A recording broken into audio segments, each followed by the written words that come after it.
Dear students, आज हम लोग अपने इस वीडियो में क्लास 10th के फर्स्ट टर्म के मैथ के सिलेबस के बारे में जानेंगे। क्या आपको पढ़ना है, क्या आपको नहीं पढ़ना है, वो सारा कुछ एनसीईआरटी से हम लोग आज टिक लगाएंगे, एक्सरसाइज वाइज टिक लगाएंगे। कौन सी एक्सरसाइज आपको पढ़नी है, कौन सी एक्सरसाइज आपको छोड़नी है। लेकिन यदि आप क्लास 12th के हैं तो आपको डिस्क्रिप्शन में एक लिंक मिल जाएगी और वहाँ पे आपको सिलेबस और प्रिपरेशन स्ट्रेटजी का एक वीडियो बना के दे दिया गया है, आप उसको जाके जरूर देखें। आज अपने इस वीडियो में हम लोग क्लास 10th के फर्स्ट टर्म के सिलेबस के बारे में जानेंगे। बहुत सारी डाउट्स होगी कि हमारा पेपर कैसे आने वाला है, सब्जेक्टिव आएगा, ऑब्जेक्टिव आएगा, उस विषय में हम लोग चर्चा आज करने वाले हैं। ऑब्जेक्टिव आएगा तो वो किस प्रकार से आएगा, क्या केवल जनरल ऑब्जेक्टिव के क्वेश्चन रहेंगे या कुछ और टाइप के क्वेश्चन रहेंगे, वो सारी डिटेल्स के साथ आज हम लोग इस वीडियो में देखने वाले हैं। तो आइए पहले हम लोग समझ लेते हैं कि सिलेबस हमारा जो है वो किन किन चैप्टर से कौन कौन सी एक्सरसाइज में कैंसिल किया गया है, कौन से इस बार के बोर्ड एग्जाम में 2021 और 22 के एग्जाम में नहीं आएगा, वो सारी चीज़ें हम लोग समझ लेते हैं। देखिए हमारा जो रियल नंबर है उसमें एक्सरसाइज 1.1 आपके सिलेबस से कैंसिल की गई है, 1.3 भी आपके सिलेबस से कैंसिल की गई है। पहले चैप्टर में जब आप देखेंगे तो उसमें कोई भी ऑप्शनल एक्सरसाइज अवेलेबल नहीं है, केवल एनसीईआरटी में 1.1 और 1.3 कैंसिल की गई है। उसके अलावा आपको 1.2 और 1.4 एक्सरसाइज आपको पढ़नी पड़ेगी। अब यहाँ पे देखिए पॉलिनोमियल चैप्टर जो हम आएंगे तो वहाँ पे 2.3 एक्सरसाइज जो है वो कैंसिल की गई है, क्योंकि डिवीजन ऑफ पॉलिनोमियल को यहाँ पे कैंसिल किया गया था, तो उससे रिलेटेड पूरी 2.3 एक्सरसाइज कैंसिल की गई है। देखिए जब हम बात करेंगे 2.3 एक्सरसाइज कैंसिल की गई है, यानी कि उससे रिलेटेड जितने भी क्वेश्चन होंगे ऑप्शनल एक्सरसाइज जो मौजूद होंगे, यानी 2.4 में 2.3 से रिलेटेड जितने भी क्वेश्चन होंगे वो आप नहीं करेंगे। यानी कि यहाँ पे जितने भी रिलेटेड एक्सरसाइज होंगे 2.3 के रिलेटेड क्वेश्चन होंगे उसको आप सॉल्व नहीं करेंगे। Pair of linear equation into variable की जब बात करेंगे हम लोग तो यहाँ पे पूरे में से 3.1 और 3.7 से कोई भी एक्सरसाइज नहीं कैंसिल की गई है, लेकिन इसमें से एक टॉपिक खत्म किया गया है। उस टॉपिक का नाम है क्रॉस मल्टीप्लिकेशन मेथड। हम यहाँ पे नोट करेंगे क्रॉस मल्टीप्लिकेशन मेथड। तो ये पूरा टॉपिक आपको नहीं पढ़ना पड़ेगा, इसलिए हम एक भी एक्सरसाइज को यहाँ पे कैंसिल नहीं करवा रहे हैं, क्योंकि जो क्वेश्चन आप क्रॉस मल्टीप्लिकेशन मेथड से करने के लिए मना किया गया है उसको आप सब्स्टिट्यूशन से, एलिमिनेशन से आप सॉल्व कर सकते हो। इस वजह से हमने यहाँ पे कोई भी एक्सरसाइज कैंसिल नहीं की गई है। जहां पे आप क्रॉस मल्टीप्लिकेशन का क्वेश्चन दिखे आप उसको सब्स्टिट्यूशन और एलिमिनेशन की मदद से सॉल्व कर लीजिए। इस मेथड का यूज मत करिए, क्रॉस मल्टीप्लिकेशन मेथड से क्वेश्चन नहीं बनेंगे। ऑप्शनल एक्सरसाइज में भी अगर क्रॉस मल्टीप्लिकेशन से क्वेश्चन है तो उसको आप सब्स्टिट्यूशन या एलिमिनेशन से सॉल्व कर लीजिए।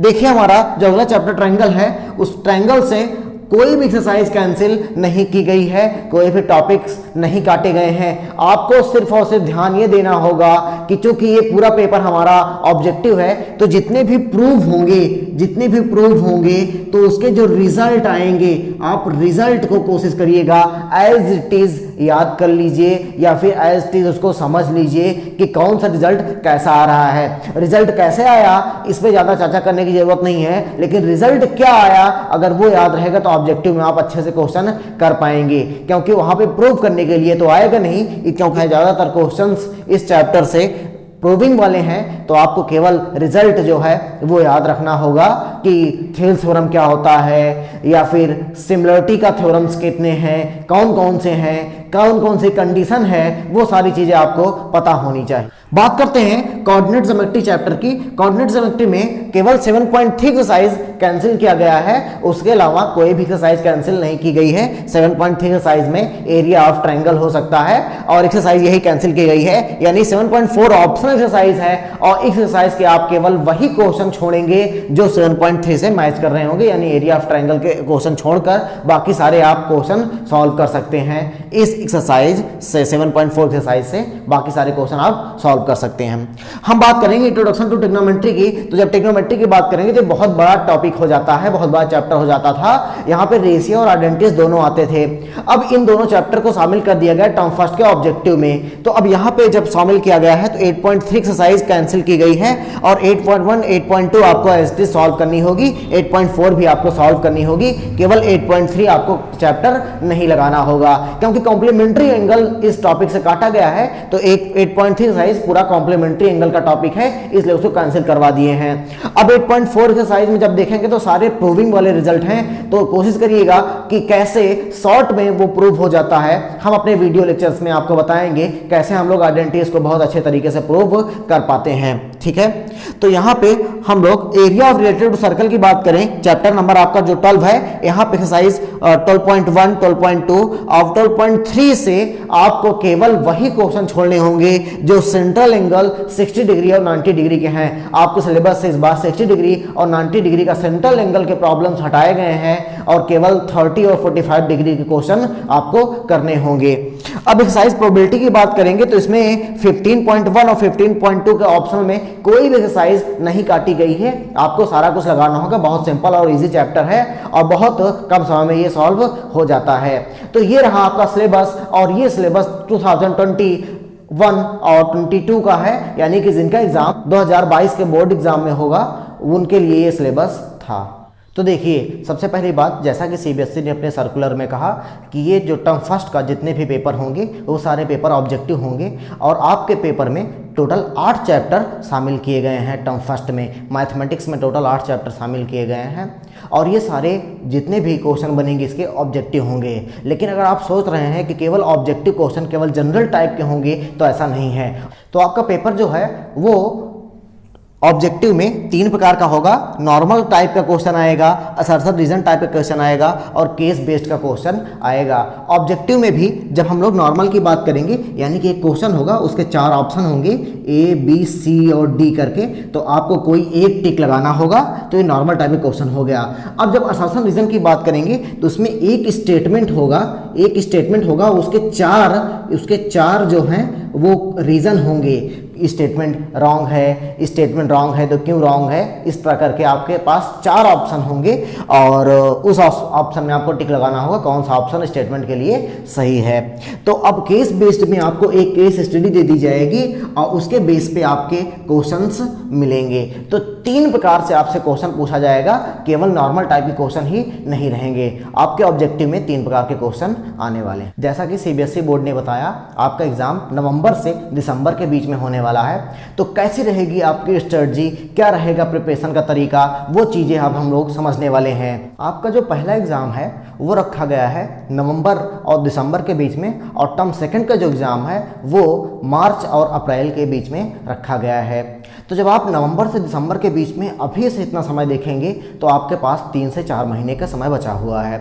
लेकिन जब आप नवंबर दिसंबर के बाद से एग्ज़ाम देने के बाद जब मार्च और अप्रैल का एग्जाम देने जाएंगे तो आपके पास 2 महीने का समय बचा रहेगा।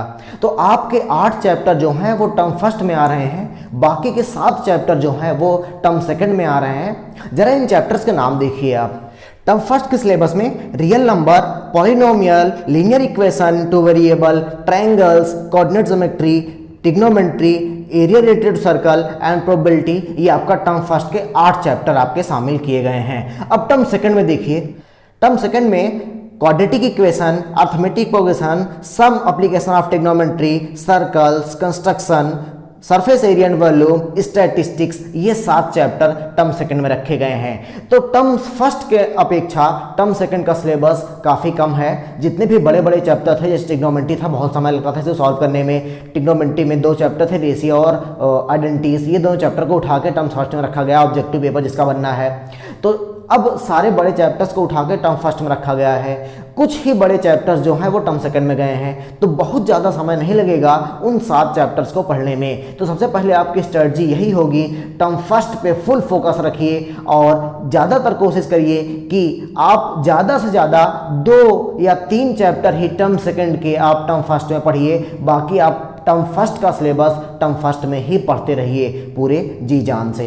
अगर हम लोग केवल 2 या 3 चैप्टर ही टर्म सेकंड के टर्म फर्स्ट में पढ़ लेंगे तो वहाँ पे हमारा बर्डन कम हो जाएगा। यानी कि अगर वहाँ पे 7 चैप्टर हैं और उसमें से 3 चैप्टर भी हमने टर्म फर्स्ट के टाइम इंटरवल पे ख़त्म कर लिया तो वहाँ पे आपके पास केवल 4 चैप्टर 2 महीने में पढ़ने के लिए मिल जाएगा। टर्म सेकंड का पूरा पेपर सब्जेक्टिव होना है और टर्म फर्स्ट का पूरा पेपर ऑब्जेक्टिव होना है। तो हम लोग बहुत ज़्यादा फोकस नहीं करेंगे सब्जेक्टिव होना है या ऑब्जेक्टिव होना है, आप केवल और केवल कंसेप्ट पे फोकस करिएगा, क्योंकि आपका कंसेप्ट क्लियर रहेगा तो वेदर वो शायद पेपर ऑब्जेक्टिव हो या सब्जेक्टिव हो, आप वो क्वेश्चन कर ले जाओगे। जब हम लोग सब्जेक्टिव की बात करते हैं तो वहाँ पे डिटेल्ड में लिखना होता है, समय लगता है, इसलिए उसकी प्रैक्टिस बहुत ज़रूरी है। अगर हम लोग ऑब्जेक्टिव की बात करेंगे तो यहाँ पे आपको डिटेल में पढ़ना पड़ेगा, क्योंकि वो ऑब्जेक्टिव का पेपर बनाएगा तो क्वेश्चन कहीं से भी किसी भी कंसेप्ट से, वेदर वो लास्ट लाइन ही चैप्टर का क्यों ना हो, वहां से भी क्वेश्चन पुटअप कर सकता है। तो आपको बहुत डिटेल में सारी किताब को पढ़ना होगा। यदि आप इसी प्रिपरेशन स्ट्रेटजी के साथ आप तैयारी करेंगे और एग्जाम देके आएंगे तो आपका एग्जाम बहुत अच्छा जाएगा और ज़्यादा से ज़्यादा आप स्कोर कर पाएंगे। Let's do it. अगर आपको ये वीडियो अच्छा लगा तो आप अपने दोस्तों और क्लासमेट्स के साथ ज़रूर शेयर करें अपने इस वीडियो को, ताकि उनको भी सही जानकारी उनके तक पहुँचे। ठीक है, धन्यवाद।